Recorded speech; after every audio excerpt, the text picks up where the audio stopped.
भारत के प्रधानमंत्री जापान के लिए एक इम्पोर्टेंट विजिट के लिए गए हैं। इस विजिट के क्या मायने हैं, इस चीज़ को समझने की आज हम कोशिश करेंगे इस वीडियो में। जापान और भारत के बीच में वैसे तो रिश्ते बड़े पुराने समय से काफ़ी महत्वपूर्ण डेवलप हो चुके हैं। बुद्धिज़्म एक कॉमन कनेक्टिंग फैक्टर है और बुद्धिज़्म के बेसिस पे ये रिलेशनशिप कल्चरल लेवल पर एक बहुत ही अग्रेसिव लेवल पर रहा है। जापान से हमारा रिश्ता बुद्ध का है, बोध का है, ज्ञान का है। लेकिन क्या सिर्फ कल्चर ही एक डिवाइडिंग और एक जॉइनिंग पॉइंट बन सकता है दोनों देशों के बीच में? ये कहना गलत होगा।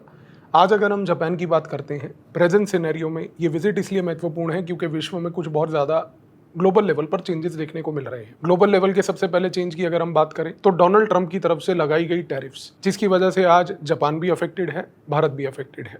ये दोनों देश क्योंकि टैरिफ वॉर से अफेक्टेड हैं, तो पहली बात ये एक सिनर्जी एक्सप्लोर करना चाहते हैं कि कलेक्टिवली एकजुट होकर क्या ये इस टैरिफ के इम्पैक्ट को मिटिगेट कर पाएंगे या नहीं कर पाएंगे। इसके बाद दूसरी सबसे बड़ी चीज़ जो एक कॉमन बाइंडिंग फैक्टर है भारत और जापान के बीच में, वो है चाइना फैक्टर। चाइना पिछले कुछ समय से कुछ ऐसी गतिविधियां कर रहा है जिससे सिर्फ भारत ही नहीं बल्कि जापान भी अफेक्टेड है। ऐसा क्या हुआ?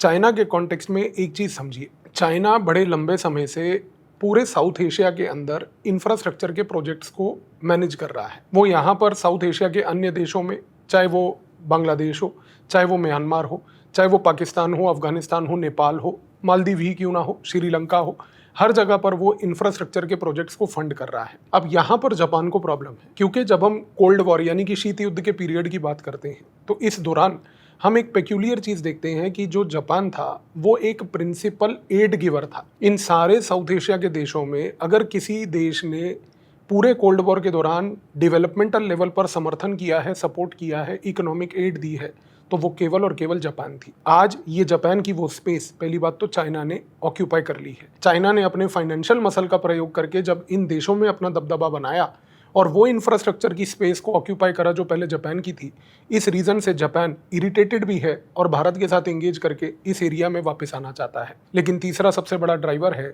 कि आज चाइना ने इनफैक्ट जापान और भारत की एक डिप्लोमेटिक प्रैक्टिस को चोरी किया है। चाइना जैसे विश्व की हर एक चीज़ को कॉपी कर लेता है, उसने ये डिप्लोमेटिक प्रैक्टिस को कॉपी किया है जिसको हम 2+1 फॉर्मेट कहते हैं। चाइना आज की डेट में 2+1 यानी कि 3 यानी कि ट्राइलैटरल फॉर्मेट को कॉपी कर रहा है।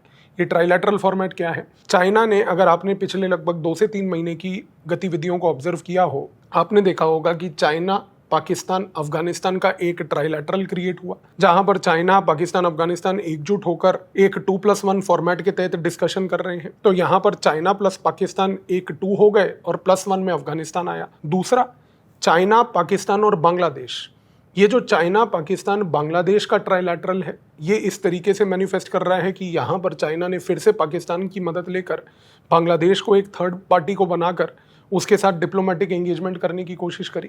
और ये जितना भी 2+1 फॉर्मेट था जिसमें पहले भारत और जापान एकजुट हुआ करते थे, ये फॉर्मेट इंडिया और जापान की डिप्लोमेटिक प्रैक्टिस थी अफ्रीका के देशों में, क्योंकि अफ्रीका के किसी भी देश में इंडिया अपनी डिप्लोमेटिक हिस्ट्री, डिप्लोमेटिक एक्सपीरियंस और जापान अपना टेक्निकल एक्सपर्टीज और डेवलपमेंटल एड लेके जाता था और अफ्रीका के उस देश की मदद करता था। तो यहाँ पर अगर हम देखें तो इस विजिट के सबसे बड़े ड्राइवर्स, ये 3 कारण जो मैंने आपको बताए ये थे। अब इस कॉन्टेक्स्ट में इस विजिट के दौरान क्या क्या होने वाला है? सबसे पहली चीज़ ये होने वाली है कि भारत और जापान ने मिलकर एक निर्णय लिया है कि वो आज एशिया के अंदर, साउथ एशिया में खास करके, एक इंफ्रास्ट्रक्चर लेवल पर ऑल्टरनेटिव क्रिएट करेंगे। इंफ्रास्ट्रक्चर लेवल पर ऑल्टरनेटिव क्रिएट करने का डेवलपमेंट के इस पर्टिकुलर पॉइंट पर साउथ एशिया के देशों की मदद करने के लिए जापान के पास एक पॉलिसी है, उसका नाम है partnership for quality infrastructure, PQI।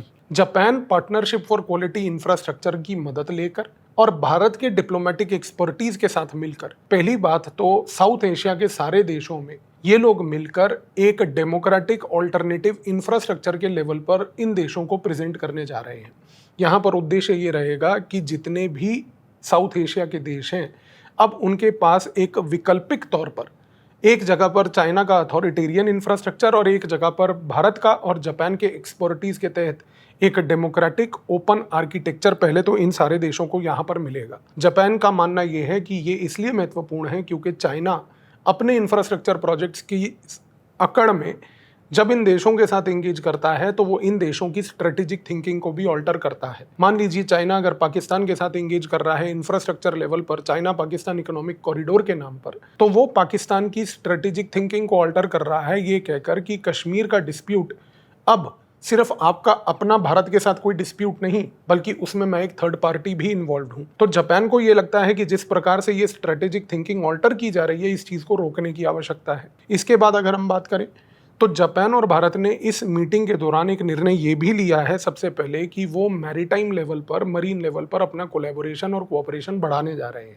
Marine level पर इंडिया और Japan smart island development project को लॉन्च करने जा रहे हैं।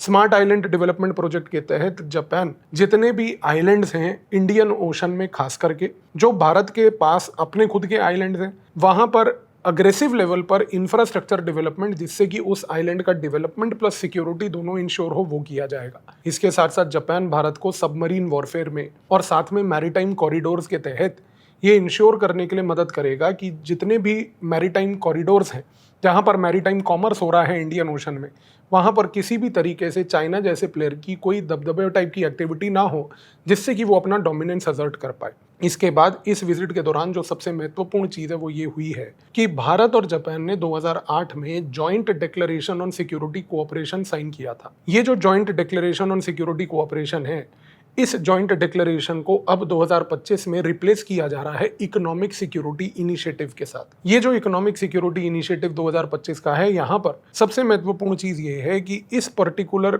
अग्रीमेंट के तहत जापान और भारत सेमीकंडक्टर्स में, जापान और भारत सेमीकंडक्टर के साथ साथ ग्लोबल सप्लाई चेन्स को सेफगार्ड करने के लिए एक पूरा का पूरा प्लान बना चुके हैं। इसके साथ साथ India Japan digital partnership launch की गई है।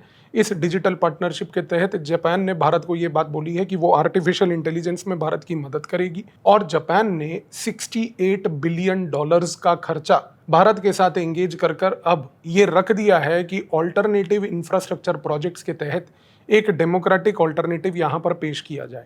तो ये जो विजिट हुई, इस विजिट में एक चीज़ तो तय है कि यहाँ पर बायलैटरल रिलेशनशिप, मल्टीलैटरल लेवल पर 2+1 फॉर्मेट, साउथ एशिया के लिए एक ऑल्टरनेटिव, इसके साथ साथ जो सिक्योरिटी कोऑपरेशन के डायमेंशन हैं वो सारे देखने को मिले।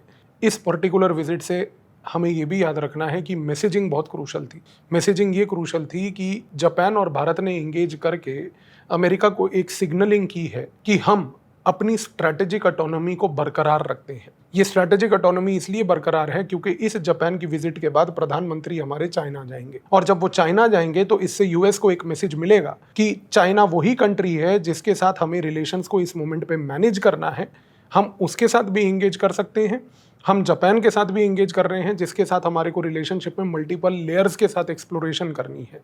हमारे पास ये एबिलिटी कंपार्टमेंटलाइज करके किस देश के साथ अपने राष्ट्रीय हितों को पूरा करने के लिए कैसे रणनीति बनानी है, ये मैसेजिंग भारत ने बड़े महत्वपूर्ण तरीके से दी है।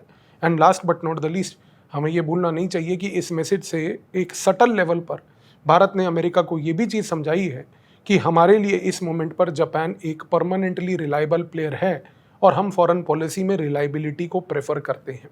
तो ये सारे मायने इस विजिट के थे, एंड आई बिलीव कि इस विजिट के मायनों को समझने के बाद अब आपको क्लैरिटी होगी कि भारत अपनी कूटनीति में जापान को किस नज़रिए से देखता है। धन्यवाद।